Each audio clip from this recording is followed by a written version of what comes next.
வணக்கம் மக்களே, welcome to the ஃபென்டஸ் show. இன்னைக்கு ஷோ நம்ம பார்க்க போறது பிரிட்டி லீத்தல் அப்படின்ற ஒரு இங்கிலீஷ் மூவி தமிழ் டப்பிங்கோட வந்து பிரைம்ல அவைலபிளா இருக்கு.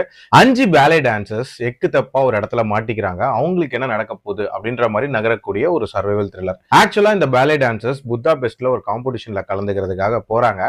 போற வழியில இவங்களோட வண்டி ப்ராப்ளம் ஆகுது. சோ ஹெல்ப் கேட்டு ஒரு இடத்துக்கு போறாங்க. அது ஒரு பழைய கிளப் மாதிரி இருக்கு. அதுல நிறைய பேர் கேம்பிளிங் பண்ணிட்டு இருக்காங்க. அண்ட் அதுல ஒரு லேடியும் உள்ள இருக்கா. அந்த இடத்துல சில திடுக்கிடும் சம்பவங்கள் நடக்குது. அதை வந்து இவங்க பார்த்துடுறாங்க. பார்த்ததுக்கு அப்புறம் இவங்களுக்கு என்ன மாதிரியான சம்பவங்கள் நடக்குது, இதுல இருந்து இவங்க எஸ்கேப் பண்ணாங்களா, டுவர்ட்ஸ் எண்ட் இவங்களுக்கு என்ன ஆகுது அப்படின்ற மாதிரி நிறைய விஷயங்களை சொல்லக்கூடிய ஒரு படம் தான் இந்த படம். பேலே டான்சர்ஸை மையமா வச்சு ஒரு சர்வைவல் த்ரில்லர் அப்படின்றனாலேயே இதுல வரக்கூடிய ஆக்ஷன் சீக்வன்சஸும் அந்த பேலே டான்ஸ் ஸ்டைல்லே அமைச்சிருந்தாங்க. அது பாக்குறதுக்கு ஒரு மாதிரி வித்தியாசமா இருந்துச்சு அப்படின்னே சொல்லலாம். அதுலயும் நிறைய காட்சிகள் சும்மா ரத்தம் தெறிக்க தெறிக்க ராவா அமைச்சிருப்பாங்க அப்படின்னே சொல்லலாம். எனக்கு இந்த படம் பார்க்கும்போது சரோஜா படம் தான் ஞாபகம் வந்துச்சு. ஆக்சுவலா அந்த படத்தோட ஃப்ளோ மாதிரி தான் இந்த கதையிலையும் சில சம்பவங்கள் நடக்கும். ஒரு வித்தியாசமான ரிவெஞ்சுக்கான செட்டப் போயிட்டு இருக்கும். சம்பந்தமே இல்லாம இந்த 5 பேர் உள்ள பூந்து ஆட்டையை கலைப்பாங்க அப்படின்ற மாதிரி கொண்டு போயிருப்பாங்க.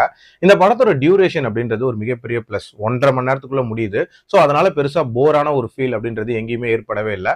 அதே நேரத்துல ஒரு சர்வைவல் த்ரில்லருக்கான அந்த பரபரப்பு அப்படின்றதும் கண்டிப்பா இந்த படத்துல கொஞ்சம் கம்மியா தான் இருந்துச்சு அப்படின்னே சொல்லலாம். அதுலயும் அந்த வில்லியோட கேரக்டர், அந்த கேரக்டருக்கான டிரான்ஸ்ஃபர்மேஷன் அப்படின்றதெல்லாம் ரொம்ப சினிமாட்டிக்கா இருந்துச்சு அப்படின்னே சொல்லலாம். கிளைமேக்ஸுமே அந்த மாதிரி தான் ரொம்ப டக்குன்னு முடிச்ச மாதிரி தான் இருந்துச்சு.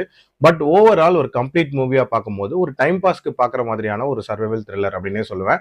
என்னோட ரேட்டிங் இந்த படத்துக்கு 2.75 அவுட் ஆஃப் 5. அடல்ட் கண்டென்ட்டை பொறுத்த வரைக்கும் வைலன்ஸ் கொஞ்சம் தூக்கலா இருக்கும். அதனால இது ஸ்ட்ரிக்ட்லி ஃபார் அடல்ட்ஸ் தான். மீண்டும் அடுத்த விமர்சனத்தில் சந்திக்கிறேன். நன்றி, வணக்கம்.